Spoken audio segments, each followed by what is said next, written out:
नमस्कार, अरुणाचल समाचार में आपका स्वागत है। मैं हूं शोभा। आज बुलेटिन में सबसे पहले देखते हैं मुख्य समाचार। मुख्यमंत्री पेमा खांडू तवांग में अपने विधानसभा क्षेत्र मुक्तो के दौरे पर अपने दौरे के पहले दिन सीएम ने किया बोमजा, खरुंग और बोंगलेंग गांवों का दौरा। भूटान सीमा पर स्थित बोंगलेंग से धुमरी तक सड़क निर्माण की रखी आधारशिला। बर्फ की चादर से ढके रास्तों का वीडियो शेयर कर पर्यटकों से अरुणाचल की शेयर करने की अपील। ईस्टर्न अरुणाचल लोकसभा क्षेत्र से भाजपा सांसद तापिर गाव ने संसद में उठाया 2015 में कथित तौर पर चीन की पीपल्स लिबरेशन आर्मी द्वारा अगवा किए गए शी ओमी जिले के निवासी तापोर पुलोम का मामला। पुलोम की घर वापसी के लिए केंद्र सरकार से किया हर संभव कदम उठाने का आग्रह। अरुणाचल प्रदेश विधानसभा के अध्यक्ष और राज्य के गोल्डन जुबली समारोह के समन्वयक पासांग दोरजी सोना ने गुवाहाटी में असम के मुख्यमंत्री हिमंत बिश्व शर्मा से की मुलाकात। मुख्यमंत्री पेमा खांडू की तरफ से आगामी 20 फरवरी को अरुणाचल प्रदेश के गोल्डन जुबली समारोह में मुख्य अतिथि के तौर पर हिस्सा लेने का दिया आमंत्रण। मुख्यमंत्री पेमा खांडू तवांग में जिले में अपने विधानसभा क्षेत्र मुक्तो के 2 दिवसीय दौरे पर है। अपने दौरे के पहले दिन मुख्यमंत्री श्री खांडू बोमजा, खारुंग और बोंगलेंग गांव में गए, जहां स्थानीय लोगों ने उनका जोरदार स्वागत किया। मुख्यमंत्री ने इस मौके पर ग्रामीणों से संवाद किया और भूटान सीमा पर स्थित बोंगलेंग से डुमरी तक सड़क निर्माण की आधारशिला भी रखी। इस अवसर पर मुख्यमंत्री पेमा खांडू की पत्नी सेरिंग दोलमा और तवांग के विधायक सेरिंग ताशी भी मौजूद थे। मुख्यमंत्री ने आज तवांग के मशहूर पर्यटन स्थल PTSO लेक की तरफ जाने वाले रास्ते का एक वीडियो भी अपने सोशल मीडिया पेज पर शेयर किया और पर्यटकों से अरुणाचल प्रदेश की सैर पर आने की अपील की।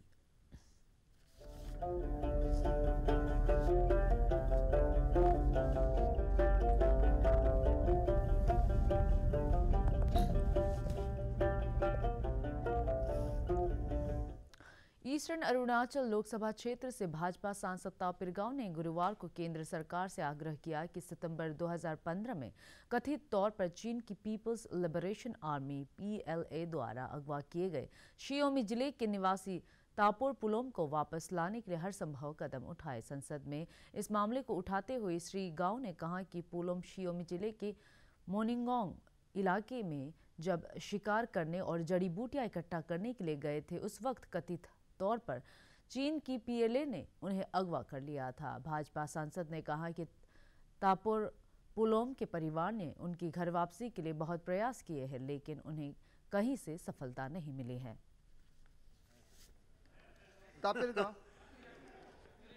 ऑनरेबल चेयरमैन सर, ये अरुणाचल प्रदेश का एक परिवार का बहुत दुखद एक कहानी है।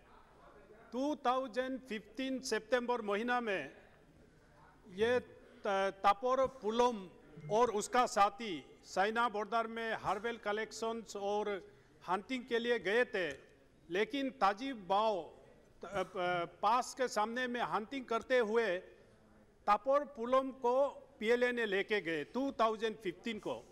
उस परिवार ने पिलर टू पोस्ट इतना गुहार मदद आर्मी से और गवर्नमेंट ऑफ इंडिया से मांग रहा है, जैसे मोदी साहब ने 6 बच्चों को 2 साल में PLA का हाथों से जैसे रिहा करवाया।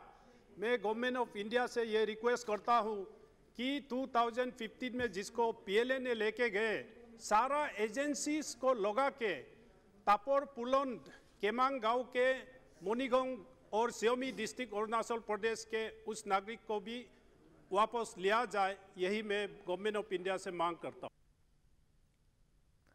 अरुणाचल प्रदेश विधानसभा के अध्यक्ष और राज्य के गोल्डन जुबली समारोह के लिए समन्वयक बनाए गए पासांग दोरजी सोना ने गुरुवार को गुवाहाटी में असम के मुख्यमंत्री हिमंत बिश्व शर्मा से मुलाकात की। श्री सोना ने श्री शर्मा को मुख्यमंत्री पेमा खांडू की तरफ से आगामी 20 फरवरी को अरुणाचल प्रदेश के गोल्डन जुबली समारोह में मुख्य अतिथि के तौर पर हिस्सा लेने के लिए आमंत्रित किया।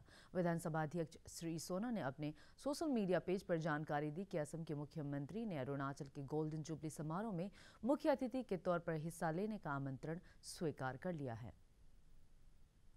अरुणाचल प्रदेश के मुख्य सचिव नरेश कुमार ने पाक के डिक्लेरेशन यानी पाक के घोषणा पत्र से जुड़े हर हुए सभी विभागों को इससे संबंधित 5 व्यापक थीम, पंचधारा और पाके घोषणा पत्र में शामिल की गई 75 रणनीतियों का गंभीरतापूर्वक पालन करने के निर्देश दिए हैं। पाके घोषणा पत्र की पंचधारा है पर्यावरण, वन और जलवायु परिवर्तन, सभी का स्वास्थ्य और भलाई, टिकाऊ और अनुकूल जीवन, आजीविका और अवसर तथा साक्ष्य निर्माण और सहयोगात्मक कार्रवाई। मुख्य सचिव ने गुरुवार को ईटानगर स्थित सिविल सचिवालय में बुलाई गई एक बैठक के दौरान कहा कि पाके घोषणा पत्र जलवायु परिवर्तन से लड़ने और वर्ष 2047 तक नेट जीरो कार्बन उत्सर्जन के लक्ष्य को प्राप्त करने के लिए अरुणाचल प्रदेश सरकार की अहम पहल है। पाके घोषणा पत्र नवंबर 2021 में अपनाया गया था। एक महत्वपूर्ण खोज करते हुए जूलॉजिकल सर्वे ऑफ इंडिया के वैज्ञानिकों ने अरुणाचल प्रदेश के वेस्ट सियांग जिले में व्हाइट चिक्ड मकाऊ यानी सफ़ेद गाल वाले मैकाक की मौजूदगी दर्ज की है। व्हाइट चिक्ड मकाऊ एक स्तनधारी जीव है और इस खोज से भारत में मौजूद स्तनधारी जीवों की संख्या में बढ़ोतरी हुई है। इस प्रजाति की खोज 2015 में दक्षिण पूर्वी तिब्बत में मोडोक क्षेत्र के चीनी वैज्ञानिकों के एक समूह द्वारा की गई थी। भारत में इससे पहले यह प्रजाति 2015 में अरुणाचल प्रदेश के अंजाव जिले में देखी गई थी। Indian council of agricultural research के बासार स्थित रिसर्च कॉम्प्लेक्स ने आज ट्राइबल सब प्लान के तहत गोरी रिसर्च फार्म में आयोजित एक कार्यक्रम में सागो सादी, गोरी, निग्याम और तीरबीन गांवों के किसानों को यॉर्कशायर नस्ल के क्रॉस ब्रीड पिगलेट यानी सुअर के बच्चे वितरित किए और उनके पालन पोषण से संबंधित प्रशिक्षण सत्र का भी आयोजन किया। इस अवसर पर बासार के जिला परिषद सदस्य मेंकेन बासार भी मौजूद थे। संयुक्त निदेशक डॉक्टर एच कलिता ने किसानों को संबोधित करते हुए इस कार्यक्रम का महत्व बताया। किसानों ने जनजातीय समुदाय की बेहतरी के लिए किए जा रहे प्रयासों के लिए ICAR के बासार स्थित कार्यालय के प्रति आभार प्रकट किया। चांगलांग जिले में स्थित नामदफा टाइगर रिजर्व के अधिकारियों ने टाइगर रिजर्व क्षेत्र में गुरुवार को अतिक्रमण हटाने के लिए बड़े पैमाने पर अभियान चलाया। फील्ड डायरेक्टर ए पारोन की अगुवाई में चलाए गए इस अभियान में अवैध रूप से बनाए गए कई मकान गिराए गए और गैर कानूनी तरीके से मकान बनाने वालों को कारण बताओ नोटिस थमाए गए। राज्य सरकार ने वन विभाग ने अपने सोशल मीडिया पेज पर इस अभियान की जानकारी देते हुए कहा कि राज्य के वन क्षेत्र में किसी तरह का अतिक्रमण बर्दाश्त नहीं किया जाएगा और दोषियों के खिलाफ कानूनन सख्त कार्रवाई की जाएगी। लोंगडिंग जिले के कानूबारी में गुरुवार को इंडिजिनियस स्पोर्ट्स मीट का आयोजन किया गया, जिसमें कानूबारी क्षेत्र के 15 गांवों के करीब 289 खिलाड़ियों ने हिस्सा लिया। इस स्पोर्ट्स मीट का आयोजन असम राइफल की ओर से किया गया था, जिसमें वांचो कल्चरल सोसाइटी और ओरिया फेस्टिवल कमेटी ने भी अपना महत्वपूर्ण सहयोग दिया। विधायक गैब्रियल डी वांगसू ने अपने एक ट्वीट में संदेश में बताया कि असम राइफल लोंगडिंग जिले में इससे पहले भी युवाओं के लिए ऐसे स्पोर्ट्स मीट का आयोजन कर चुकी है। ईस्ट कामेंग जिले के बामेंग की ADC और भारतीय प्रशासनिक सेवा की अधिकारी याशनी नागराजन ने गुरुवार को अरुणाचल प्रदेश सिविल सेवा के अधिकारी टुंगे लोया के साथ बामेंग स्थित गवर्नमेंट हायर सेकेंडरी स्कूल और कस्तूरबा गांधी बालिका विद्यालय का निरीक्षण किया। ADC नागराजन ने अपने निरीक्षण के दौरान स्कूल में चल रही कक्षाओं की जानकारी ली। उन्हें बताया गया कि स्कूल के शिक्षकों का पूरा जोर सिलेबस पूरा करने और सिलेबस के रिवीजन पर है, क्योंकि कोरोना प्रतिबंधों के कारण बंद रही ऑफलाइन कक्षाओं के कारण छात्रों की पढ़ाई काफी प्रभावित हुई थी। अपर सियांग के जिला उपायुक्त शाश्वत सौरभ ने जिले में अपर सियांग ट्राइबल म्यूजियम स्थापित करने की अनोखी पहल की है। यह म्यूजियम सामुदायिक स्वामित्व में संचालित और वित्त पोषित होगा। ट्राइबल म्यूजियम शुरू करने की जिला उपायुक्त की पहल को जिले में काफी समर्थन मिल रहा है। लोगों ने इस पहल के लिए रुपए और संग्रह करने लायक पुरानी जनजातीय वस्तुएं दान करने की इच्छा व्यक्त की है। इस संबंध में गुरुवार को जिले में हुई एक बैठक में इस पहल को सफल बनाने के लिए बड़े पैमाने पर लोगों को जोड़ने पर सहमति बनी। जिला उपायुक्त शाश्वत सौरभ भी इस बैठक में मौजूद थे। क्रादादी जिले में लागू की जा रही विभिन्न सरकारी योजनाओं एवं परियोजनाओं की मौजूदा स्थिति की समीक्षा के लिए गुरुवार को जिला उपायुक्त हीगियो ताला की अध्यक्षता में एक महत्वपूर्ण बैठक हुई। इस जिला स्तरीय मॉनिटरिंग कमेटी की बैठक में जिला परिषद अध्यक्ष, जिला परिषद के सदस्य, विभिन्न कार्यालयों के प्रमुखों और प्रशासनिक अधिकारियों ने हिस्सा लिया। बैठक में जिला उपायुक्त ने सभी सरकारी योजनाओं के प्रभावी क्रियान्वयन पर जोर दिया। राष्ट्रव्यापी टीकाकरण अभियान के तहत देश में अब तक 171 करोड़ 79 लाख से अधिक कोविड रोधी टीके लगाए जा चुके हैं।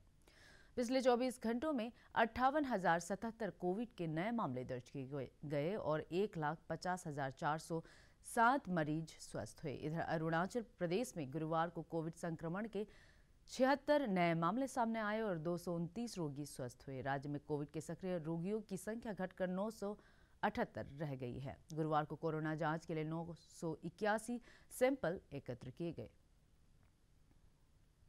अरुणाचल प्रदेश के तवांग सहित पूरे राज्य में पड़ रही कड़ाके की ठंड से आम जन जीवन प्रभावित हुआ है, लेकिन इसके बावजूद आवश्यक सेवाएं प्रदान करने में जुटे लोग और संस्थाएं पूरी मुस्तैदी से अपनी सेवाएं जनता को प्रदान कर रहे हैं। तवांग का जैन फिलिंग स्टेशन भी इस श्रेणी में शामिल है और 0 से 14 डिग्री सेल्सियस कम तापमान में भी ग्राहकों को सेवाएं प्रदान कर रहा है। केंद्रीय पेट्रोलियम मंत्री हरदीप सिंह पुरी ने अपने एक ट्वीट संदेश में कहा कि शरीर को जमा देने वाले इतने कम तापमान में भी तेल मार्केटिंग कंपनियां लोगों को सेवाएं प्रदान कर रही है और हम भारत की ऊर्जा जरूरतों को पूरा करने के लिए पूरी तरह समर्पित है।